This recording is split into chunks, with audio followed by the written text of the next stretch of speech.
पर वो जो भी था उसका चेहरा दिखाई नहीं दे रहा था। फ्लैशलाइट से भी कुछ समझ नहीं आ रहा था कि कौन है, पर वो जो भी था उसने एकदम से अखिल का पैर पकड़ा और घसीटते हुए आगे की तरफ ले जाने लगा। उसके घसीटते ही अखिल के तड़पने की आवाज पूरे जंगल में गूंज रही थी। अखिल रो रो कर लगातार चिल्ला रहा था और यही बोल रहा था, छोड़ दो मुझे, छोड़ दो मुझे, मुझे बचाओ, मुझे बचाओ। आशीष, संतोष, जतिन।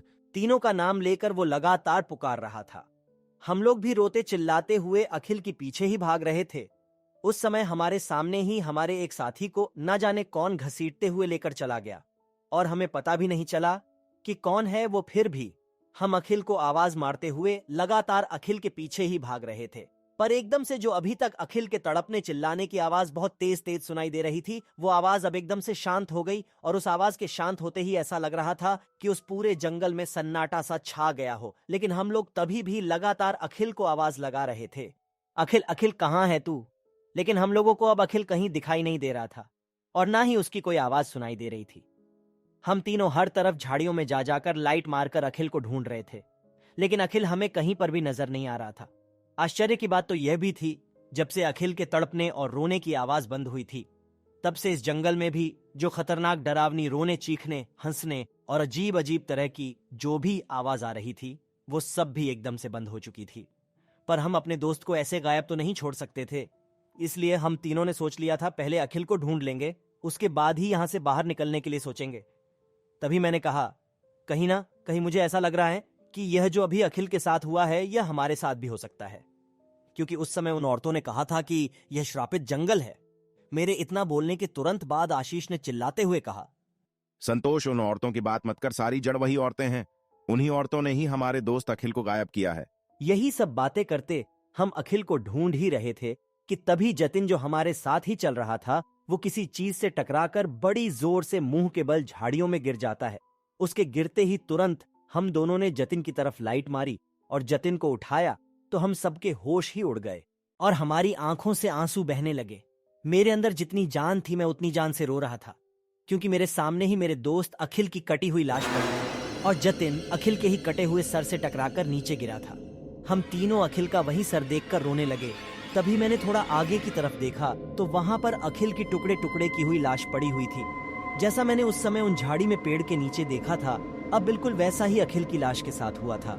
अखिल की लाश के कई टुकड़े इधर उधर पड़े हुए थे और अखिल का सर, जिससे जतिन टकराकर नीचे गिरा था, वो अलग पड़ी हुई थी। फिर उसके बाद मैंने उन दोनों को रोते हुए ही बताया कि ऐसा ही मैंने उस पेड़ के नीचे देखा था। फिर उसके बाद मैंने जतिन और आशीष को कहा, भाई अब जो भी हो गया है वो तो हो ही गया, क्योंकि अब तो इसमें हम लोग कुछ नहीं कर सकते, इसलिए अब हमें अपनी जान बचा लेनी चाहिए। हो सके तो अब कैसे भी करके इस जंगल से अब हम लोगों को बाहर निकल जाना चाहिए। मेरी बात सुनकर फिर जतिन और आशीष ने भी कहा, हाँ हाँ, सही कह रहा है तू।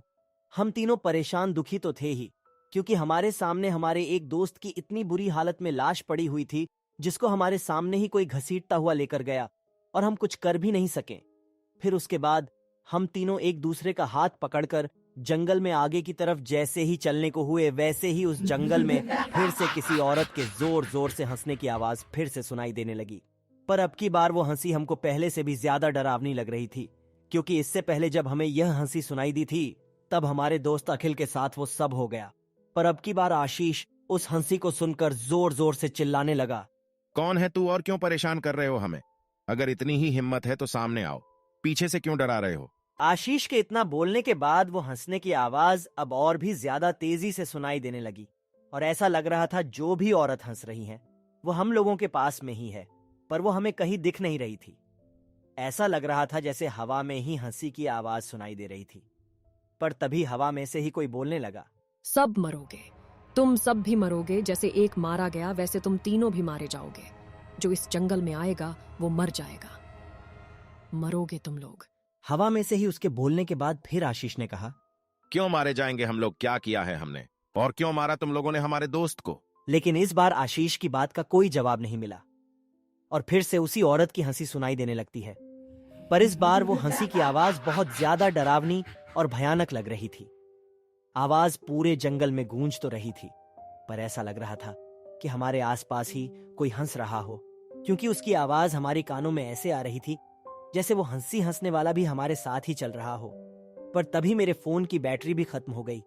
अब बस जतिन और आशीष के फोन की ही लाइट चल रही थी और हम बस उन फोन से लाइट ही जला सकते थे, क्योंकि फोन में नेटवर्क तो बिल्कुल भी नहीं आ रहे थे। नहीं तो हम किसी को फोन करके बता सकते कि हम इस सुंदरवन में फंसे हुए हैं। लेकिन इस जंगल में आने से ही पहले ही मैंने जब अपने घर में बताया कि हम सुंदरवन में जा रहे हैं घूमने के लिए, तो उस समय सुंदरवन का नाम सुनते ही मेरे पापा ने उसी समय मुझे मना कर दिया था।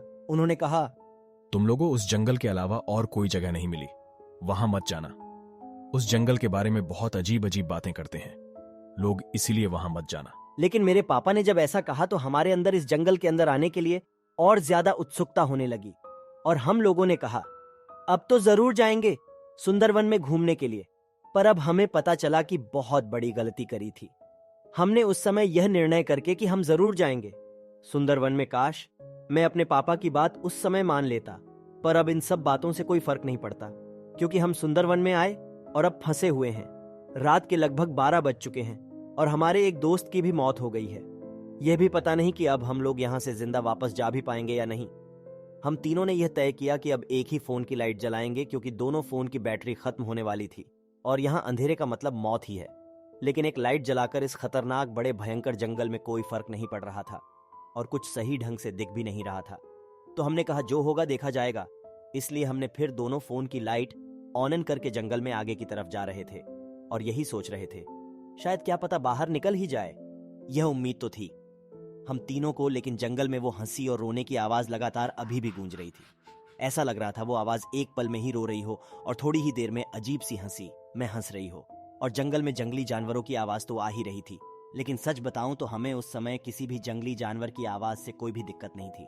दिक्कत बस हमें इसी आवाज से थी जो लगातार हमारा पीछा कर रही थी और हमारे ही साथ मनो चल रही हो, क्योंकि वो शायद किसी शैतानी औरत की आवाज थी जो कभी हंसी में सुनाई देती थी तो कभी रोने में। फिर उसके बाद हम लोगों को जिस बात का डर था वही हुआ। थोड़ी देर बाद ही आशीष और जतिन दोनों का फोन एक साथ ही स्विच ऑफ हो गया। फोन स्विच ऑफ होते ही हमारे आसपास पूरा बिल्कुल अंधेरा हो गया।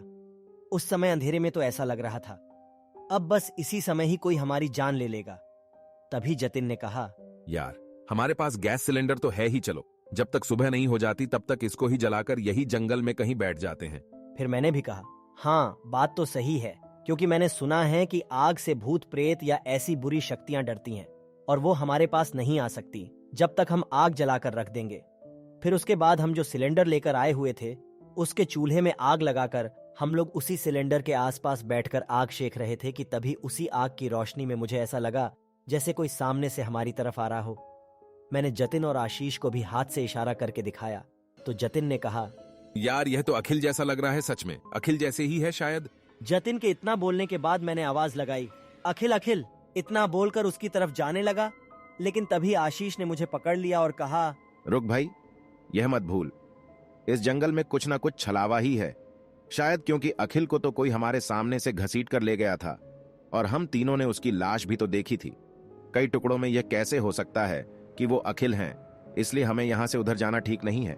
हमको इसी आग के पास ही बैठना चाहिए। देखते हैं वो इधर आता है या नहीं।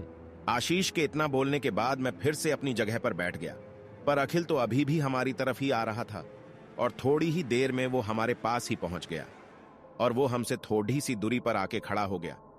अखिल हमारे पास ही खड़ा था। यह देखकर तो हम लोगों को अपनी आंखों पर यकीन नहीं हो रहा था कि हमने थोड़ी देर पहले क्या देखा था और अब अखिल हमारे सामने खड़ा दिख रहा है। मुझे वो भी याद था जो पहले मैंने एक गड्ढे के पास झाड़ियों में अपने तीनों दोस्तों की टुकड़ों में लाश देखी थी और बाद में तीनों दोस्त मुझे सही सलामत मिले थे। मैंने यही बात दोनों को बताई कि शायद ऐसा ही कुछ हो और यह अखिल जो सामने खड़ा है जिंदा ही हो। इतना हम सब आपस में धीरे धीरे बात कर ही रहे थे कि तभी अखिल ने कहा, अब इसके आगे की कहानी अगले एपिसोड में।